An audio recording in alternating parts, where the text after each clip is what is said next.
பெரியோர்களே, பெரியோர்களே, சபை நிறைய வந்த என் தாய்மார்களே, தாய்மார்களே, பெரியோர்கள் சபையோர்கள், என்னை பெற்றெடுத்த தாய்மார்களே, தாய்மார்களே, கல்வி கற்ற பெரியவர்களே, பெரியவர்களே, தொழில் படித்த கலைவாணர்களே, கலைவாணர்களே, வருங்கால மாணவ செல்வங்களே, வாலிபர் இளம் சிங்கங்களே, இளம் சிங்கங்களே, எனது அருமை சகோதர சகோதரர்களே, சகோதரர்களே, அதாவது இந்த மேல புதுக்குடி நகரத்திலே இந்த நகரத்தில மக்களை காத்து ரட்சித்து என்றென்றைக்கும் கிருபையுடனே கொலுவிருந்து வரக்கூடிய அருள்மிகு அருஞ்சுனை காத்த ஐயனாருடைய திருவாலயம் இந்த ஆலயம்.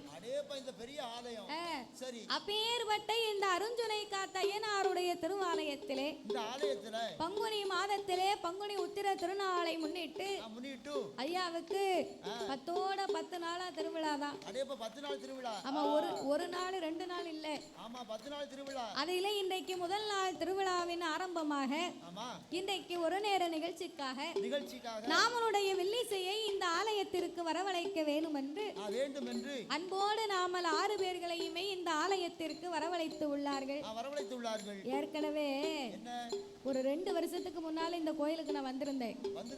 ஆமா, சும்மா சாமி கும்பிட வந்திருந்தோம் குடும்பத்தோட. ஆமா, திருச்செந்தூர் போயிட்டு வரும்போது இந்த ஆலயத்திற்கு நான் முதல்ல அன்னைக்கு தான் வந்திருந்தேன் இந்த கோயிலுக்கு. அன்னைக்கு மழை பெய்ஞ்சு, இன்னைக்கும் மழை பெய்யுது. மழை பெய்யுது. அப்போ அன்னைக்கு வந்து பகல்ல நாங்க காலையில ஒரு 10-11 மணிக்கு இந்த கோயிலுக்கு வந்துட்டோம். வந்த உடனே கோயில்ல இருந்து அந்த முன்னால இருக்கு பாருங்க ஆர்ச்சி, அதுல இருந்து உள்ள வரும்போதே எல்லாத்தையும் பார்க்கும்போது எனக்கு ஒரு ஆசை. என்ன ஆசை? இந்த கோயில என்னைக்காவது ஒரு நாள் நம்ம படிச்சிடணும் அப்படின்னு. ஒரு நாளைக்கு இந்த கோயில நம்ம வில்லு பாட்டு படிக்கணும். ஆமா, சரி, கண்டிப்பா. ஆமா, இன்னைக்கு அது நிறைவேறி போச்சு. கண்டிப்பா நம்ம வந்துருவோம், ஒரு நாளைக்கு வரணும் அப்படின்னு அந்த கோயிலுக்கு வரும்போது ஆசைப்பட்டேன். சரி, அதே மாதிரி சாமி நம்மளை கூப்பிட்டு இன்னைக்கு நிறைவேறி போச்சா?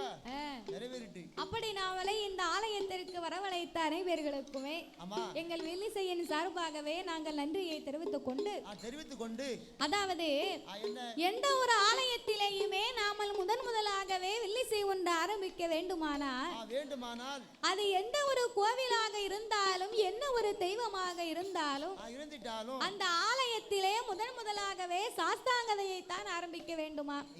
முதல்ல சாஸ்தாங்கதை ஆரம்பிக்கணும். ஐயனார் கோயில் மட்டும் கிடையாது, அது மட்டும் கிடையாது. மாரியம்மா கோயிலா இருந்தாலும், காளியம்மன் கோவிலா இருந்தாலும், மாயாண்டி சுடலையினுடைய கோவிலா இருந்தாலும், கருப்பசுவாமி கோவிலா இருந்தாலும், எந்த ஆலயத்தை எடுத்துக்கிட்டாலும் ஐயனார் தான் முதல்ல பிறக்கணுமா?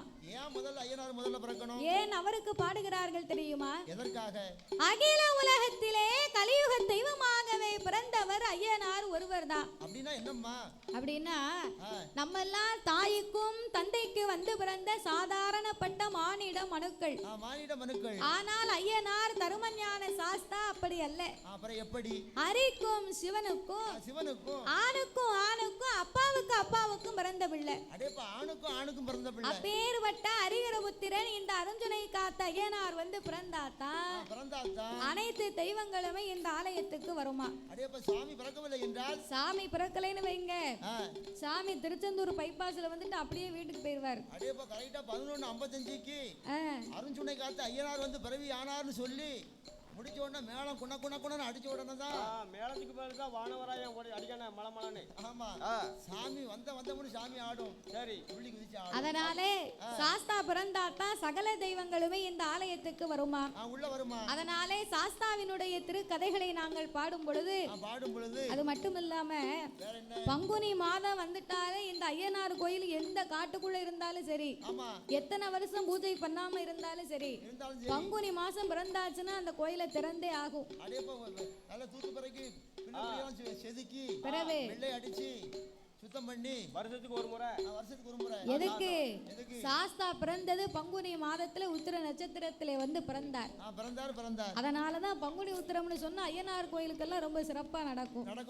அதனாலே சாஸ்தாவினுடைய திருக்கதைகளை நாங்கள் பாடும் பொழுது பாடக்கூடிய பாட்டிலே பழுது குச்சங்கள் எல்லாம் இருந்தாலும் சொல் குச்சங்கள், இசை குச்சங்கள், கதை குச்சங்கள், எங்களுடைய கதையிலேயே பொருள் குச்சங்கள், சிறிய பொருள் குற்றங்கள், சாரீர குற்றம் குறை இருந்தாலும் சரீர குற்றம் குறைகள் இருந்தாலும் எங்கள் ஆட்கள் அடி தாளங்களில் ஒரு குறைகள் இருந்தாலும் முன் சொல் பின்னால் இருக்கலாம், பின் சொல் முன்னால் இருக்கலாம், முன்னாடி இருக்கலாம். ஏன் ஆட்கள்ல குச்சம் இருக்கும்னு சொல்லுகிறேன்னா, எதுக்குமா? ஏற்கனவே தாத்தா வருவாரு. தாத்தாவை இன்னைக்கு நாங்க வீட்டுல விட்டுட்டு வந்துட்டோம். தாத்தாக்கு கண்ணு பிடிக்க முடியுது வர வர. அப்படியா? கண்ணாடி போட்டு கண்ணு பிடிக்க முடியுது. தாத்தாவுக்கு கொஞ்சம் உடம்புக்கு சரியில்லை. ஆமா, கொஞ்சம் உடம்பு. அதனால தாத்தா இன்னைக்கு லீவு. அதனால எங்கள் ஆட்கள் அடி தாளங்களில் ஒரு குச்சம் குறைகள் இருந்தாலும் அதை ஏன் உங்ககிட்ட சொல்லுகிறேன் அப்படின்னா, நீங்க நினைக்க கூடாதுல. இந்த பிள்ளை செல்லுல படிக்கும் போது ஒரு மாதிரி படிச்சது, இப்போ நேர்ல பார்க்கும்போது ஒரு மாதிரி படிக்கு. இப்போ வேற ஆளு வந்திருக்காங்க அப்படி நீங்க நினைக்க கூடாது. அதுக்குத்தான் உங்ககிட்ட உண்மையை சொல்லிட்டோம். மனுஷனுடைய வாழ்க்கையில காய்ச்சல் மண்டடி வர சகஜம் தானே. தாத்தாவுக்கு சும்மா லேசா காய்ச்சல், அதனால தாத்தா வரல. அதனால எங்கள் ஆட்கள் அடி தாளங்களில் ஒரு குறைகள் இருந்தாலும் முன் சொல் பின்னால் இருக்கலாம், பின் சொல் முன்னால் இருக்கலாம், முன்னாடி இருக்கலாம். அறிந்து பாடினாலும் அறியாமலே பாடினாலும், நாங்க பாடினாலும் தெரிந்து பாடினாலும் எங்களுக்கு தெரியாமலே பாடினாலும் எங்களுக்கு முன்பாகவே இந்த ஆலயத்திற்கு எத்தனையோ பெரிய பெரிய புலவர்கள், பேரறிஞர்கள், கவிஞர்கள் எல்லாம் வந்து பாடி இருக்கலாம். ஆன போதிலும் அடியால் நான் ஒரு சிறு குழந்தை. உங்கள் வீட்டு பிள்ளையாகிய நான் மாதவி. என்னால் தெரிந்தளவு என் சிச்ச அறிவுக்கு எட்டியவாறே உங்கள் முன்னாலே நான் பாடுகின்றேன். நான் எல்லாம் தெரிந்தவளும் அல்ல, அனைத்தையும் கற்றவளும் கிடையாது. எனக்கு என் குருநாதர் கற்று தந்தபடியாகவே உங்கள் முன்னால் நான் பாடுகின்றேன். உங்கள் வீட்டு பிள்ளை தவறு செய்தால் அதனை எப்படி வீட்டிற்கு அழைத்து சென்று அன்போடு ஆதரிப்பீர்களோ சரி. ஆமா, இல்ல பச்சை மட்டை கண்டு அடிச்சாலும் சரி. நம்ம வீட்டு பிள்ளை எப்படி பட்டும் படாம அடிப்போமோ அதே மாதிரி. அப்படி யாருக்காவது கோவம் வந்ததுன்னு வைங்க, இந்த சாயிண்டுக்கார கூட்டு போங்க.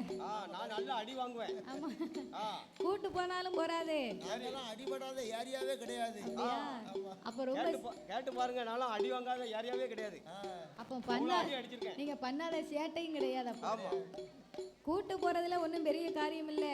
அவங்கள கூட்டிட்டு போய் காலையிலே நல்ல 10 இட்லியை வாங்கி கொடுத்து முதல்ல வயத்தை நிறைக்கணும். எதிரியா இருந்தா கூட வயத்தை நிறைச்சிடணும்.